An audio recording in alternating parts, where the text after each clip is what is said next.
In June of 2025, get ready for a first-rate international experience in Cartagena de Indias, icon of our Colombian Caribbean coast, the site of the 8th World Congress of Maintenance and Asset Management, organized by the Colombian Association of Engineers, Aciem, with more than 40 years as the leading maintenance and asset management organization in Colombia and organizer of the 7th World Congress.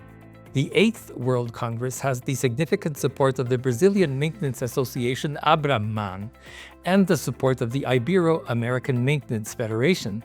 Topics such as maintenance and new technologies, strategic maintenance management, asset life cycle, successful asset management implementation cases, and AI applied to maintenance, among others, are part of our full academic, technical, and commercial agenda for a world-class maintenance and asset management experience.